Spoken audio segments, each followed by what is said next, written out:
It is now August of 2019, and we are on the beginning heels of a pandemic. Here comes COVID. Now, I'm just starting a full-time. I'm doing it up. I'm having fun. And now this mess. So, I'm going to tell you how I made it through it, and I'm going to show you how to make it through a trying situation right here on Hanging with the Hazes. This is Crazy Keon, and after we wild out a little bit with my band, we'll be right with the show.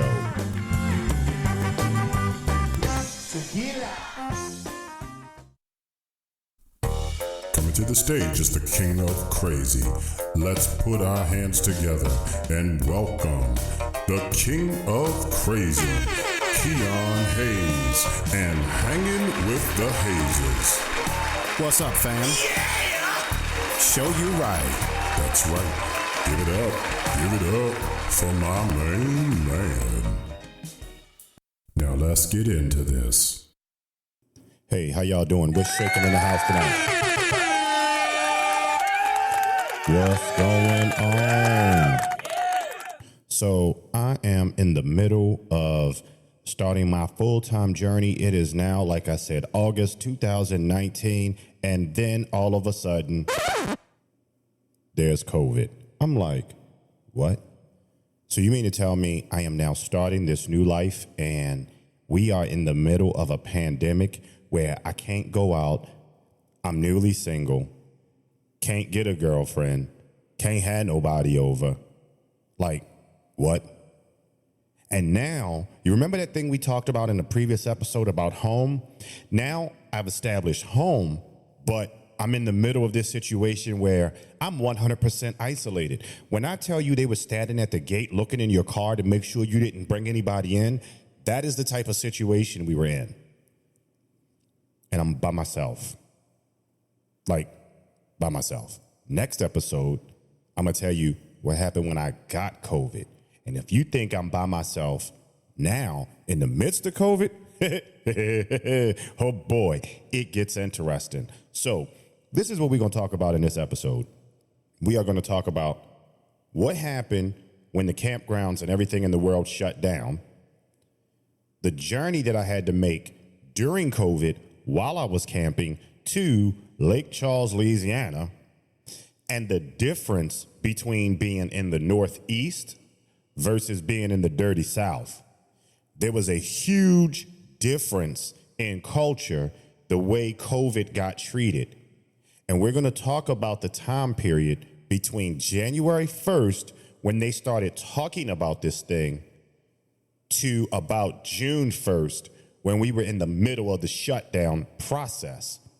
How it worked out for campers, how it worked out for me being full-time, and the challenges that we faced. Not to mention, in December of 2019, I lost the one person that I looked at as dad. I lost Greg that December, possibly to COVID. We're going to talk about all of that in this episode. Sit back, relax, grab something in your red Solo cup. I'll be with you in just a second, and we're going to rock out a little bit like this. Make sure you're following us on Facebook, YouTube, Spotify, Apple Podcasts, and Buzzsprout for all of the latest.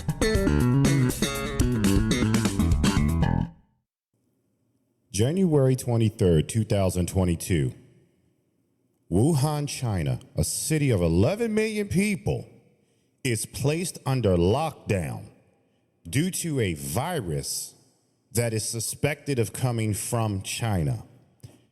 The 2019 novel coronavirus outbreak happens. By February of 2020, that lockdown is now in the United States of America. And if you remember, you couldn't go into grocery stores unless you had a mask on. You couldn't go to work unless you were essential. You could not be on the roads. And if you lived in a community type property like a campground, even though later that year they let you come outside, they were not letting people come into campgrounds. Like, you couldn't go nowhere. And so I'm here 45 minutes outside of Baltimore. I can't go nowhere, see nobody, scared to see my mama. And I'm in, at that time, a 341 square foot box with nothing to do but go to work, come home. How do you psychologically process that?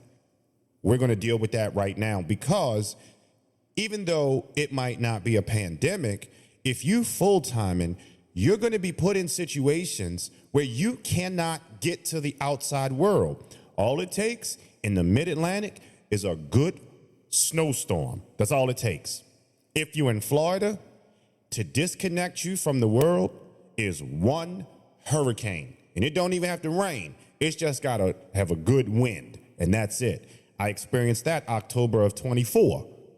It will separate you from everybody. How do you deal with that when you full-timing? It's not easy, I can tell you that. But there is a solution to that problem, and we're going to talk about that right now.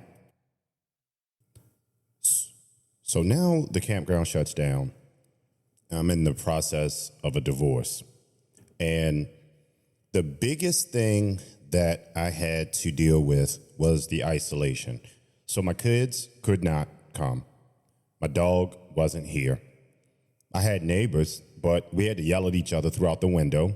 And the neighbor that was to my left at the time, when I tell you that that son of a gun was about as weird as an octopus with two legs, I mean, he was strange.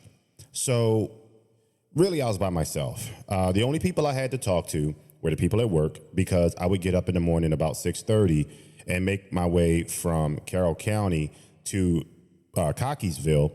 I would work throughout the day, and then they trimmed our hours back. So we were only working from like 7:15, 7:30 in the morning till about 6 in the afternoon.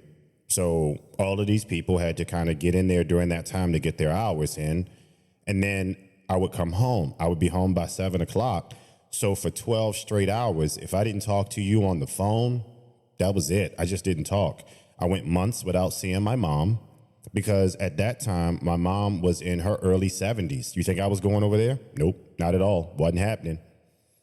My kids, I couldn't get them sick because they were isolated in the house at the time, but I had to be amongst the public.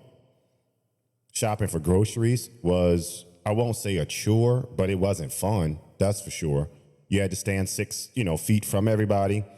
Everybody thought that the other person had it, so the first time you coughed, sneezed, looked funny, had runny eyes, fever, anything like that, we wasn't trying to be near you. Like, we were putting up the, the cooties fingers, so to speak.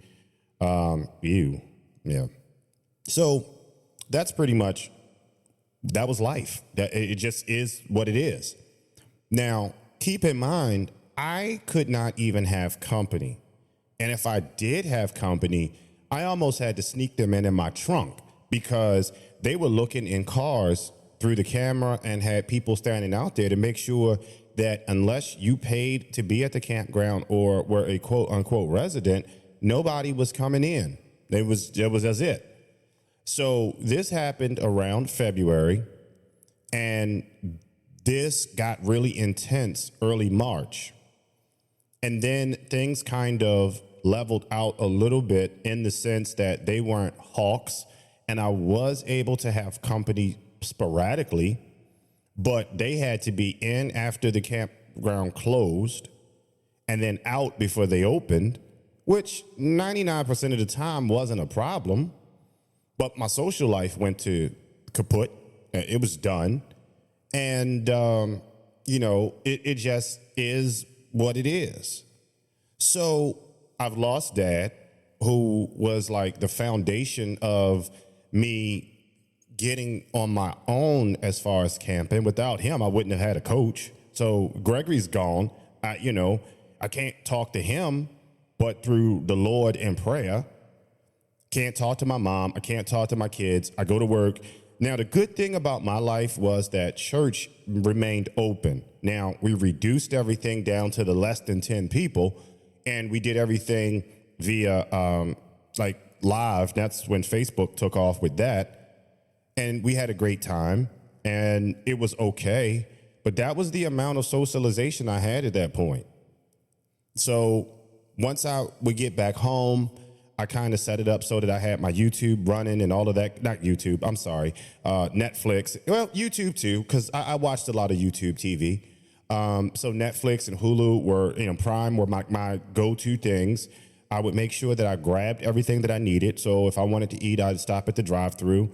I'm surprised I didn't blow up to, 300 pounds, because that was my life at the time, to get quick meals when I couldn't get to the grocery store by the time they closed because of work. And like, you just out here, and it was cold at that. Like, that wasn't like a warm winter. It was pretty cold.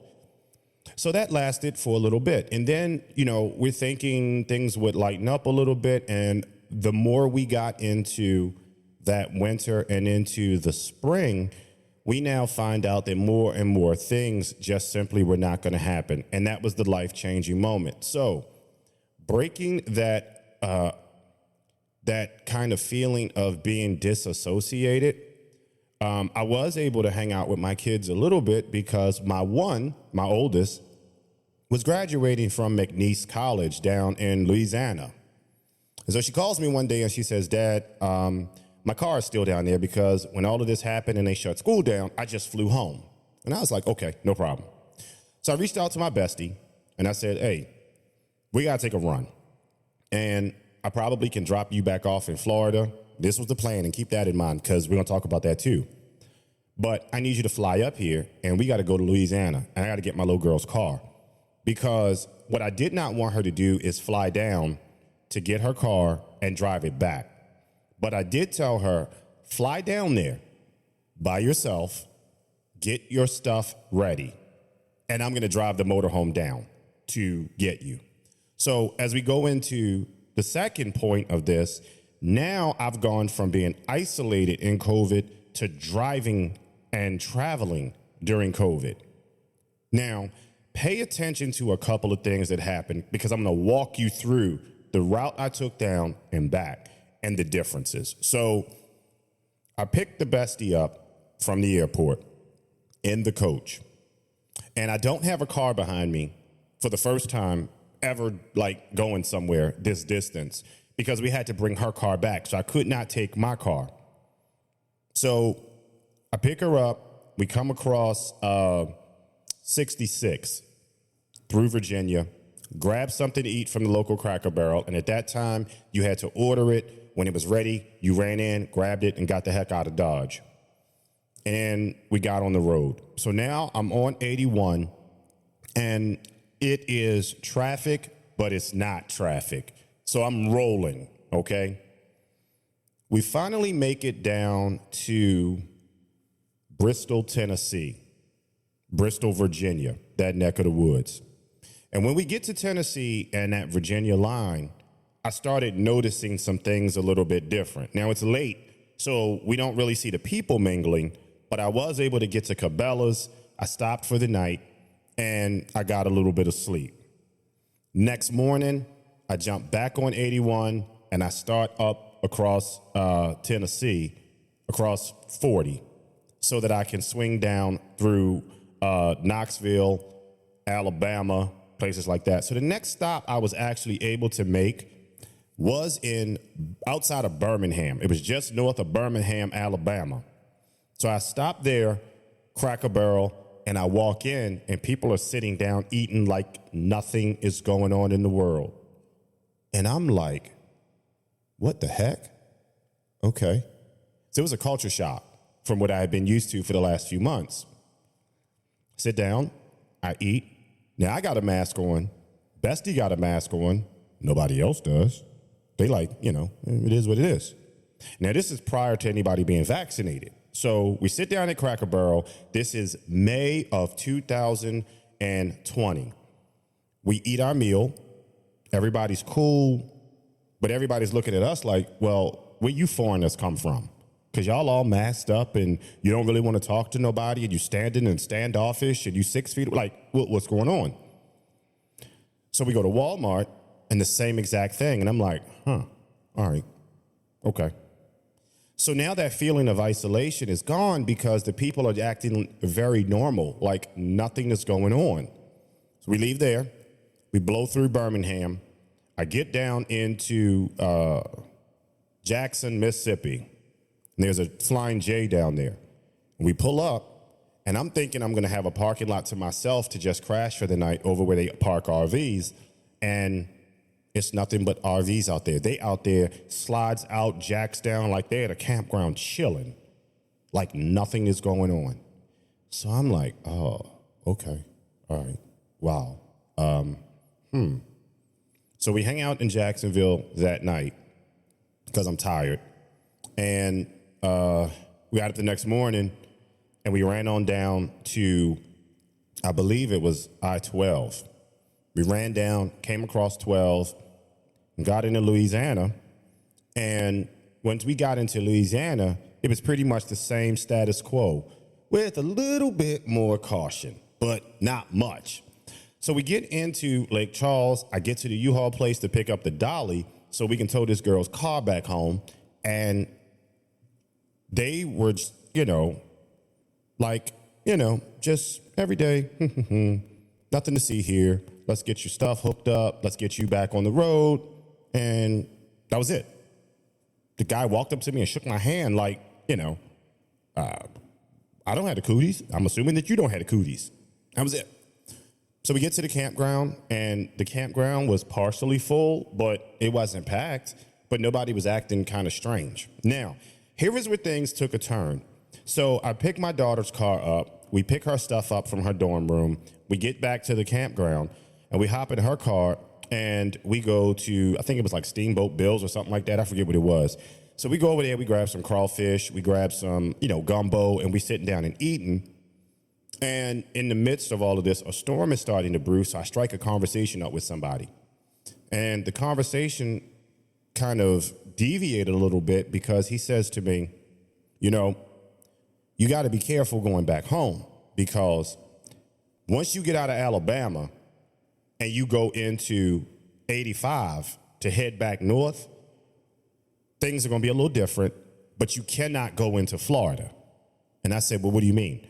He said that they were actually stopping vehicles going into Florida on I-10 because if you came from Louisiana coming through Alabama, they did not want you bringing COVID to Florida. And I thought that was strange because literally in April of 2020, I flew to Florida. No problem. Like the plane was empty, but I flew down there.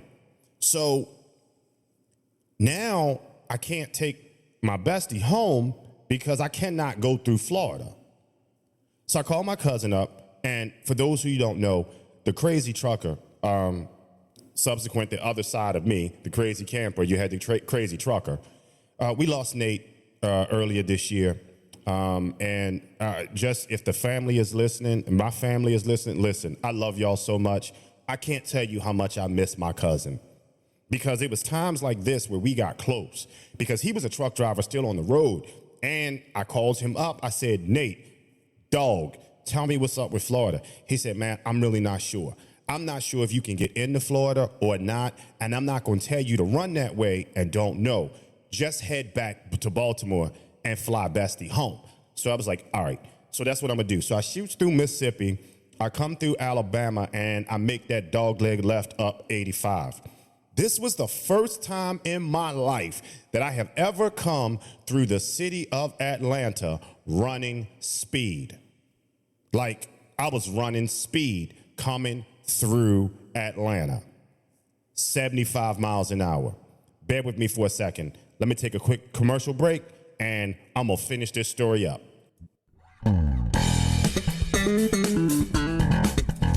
Make sure you follow us on YouTube, Facebook, Spotify, Apple Podcasts, and Buzzsprout for all of the latest in the crazy camping saga. Welcome to Hanging with the Hazes. All right, welcome back, y'all. So now that we're in Atlanta, right? you can see the dynamic change again. So everything west of Atlanta, Georgia, was kind of wide open. Atlanta was kind of constrained. So I blow through Atlanta at like 11:30 at night, 70 miles an hour, straight through the middle of the city, and I stop in Lawrenceville, Georgia. I stop overnight there, and I go to get something to eat at Cracker Barrel. And about 11 o'clock that morning, I said to the two of them, look, I don't know what we're going to encounter once we get up into Carolinas and Virginia. So this is what we're going to do. I need y'all to be ready to run. And that's exactly what we did. We got back on the highway and we ran. I stopped in St. George, South Carolina, got some fuel. We grabbed something to eat out the Flying J and kept getting up. The next stop, Hall River, North Carolina. Grabbed something to eat from the Flying J, kept getting up. At this point, I got tired of eating Flying J food, so I stopped at Smithfield Barbecue in the hometown for the family, Henderson, North Carolina. So if y'all just got a minute, make some noise for Henderson, North Carolina.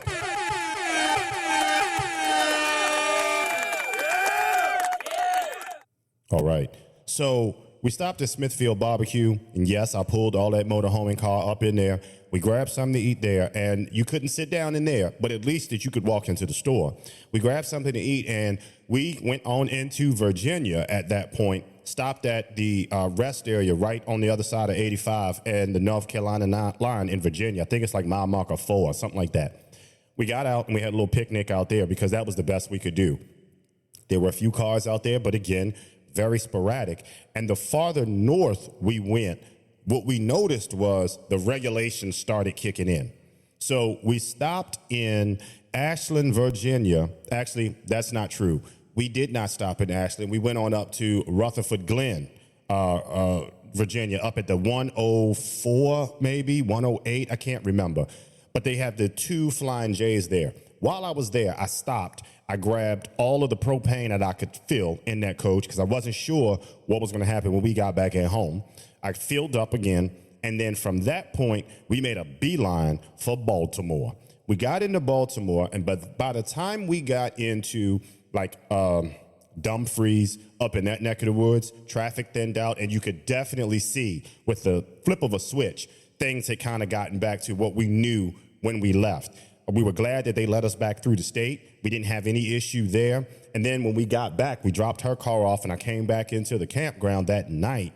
It was like deja vu all over again, back to the very strict regulation about what you could do. So needless to say, it was a journey up from, the first of the year to June 1st. And now here I am coming up on 41 years in June. I couldn't have a party. I couldn't go nowhere. I did go out with a friend of mine. By that point, we were able to go to restaurants downtown in Baltimore, and I went to McCormick and Schmidt, and we sat outside, but it was still very weird. The food didn't really taste the same because you could tell that the supplies and stuff was not the same as it was before, but I was able to get out and socialize a little bit at that point and have a great time.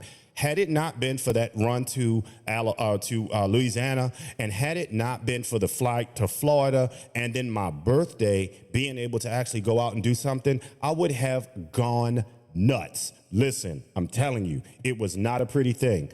So as we wrap this episode up, I just want to say, COVID was a beast. If you made it through COVID, full-time camping in a snowstorm, a hurricane, or something like that, being prepared, it's about the same thing. The difference is those events, you have the wonderful opportunity to plan ahead, whereas with COVID, you did not have that because there was no timeline. Make use of those type things. If you know that a storm is coming, prepare to get out of Dodge.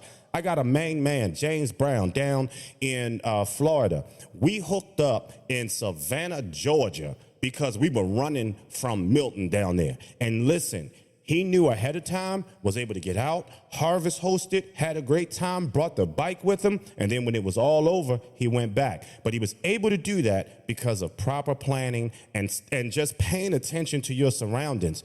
When they start talking these weather events, you as an RVer, you as a full-time camper can't be like the guy living in the house. You don't ride out nothing.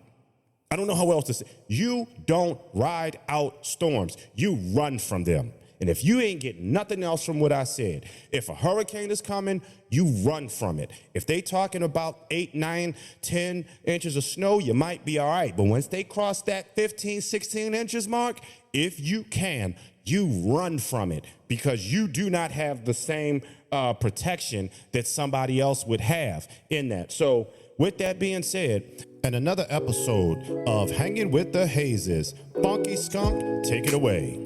I'm out of here.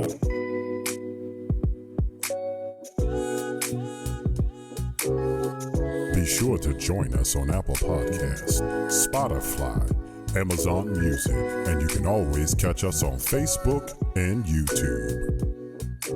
Hanging with the Hazes. On the next episode of Hanging with the Hazes, we're going to talk about how the world opened up, how the campgrounds got flooded, and what it did for camping business if you was full-timing. Hanging with the Hazes.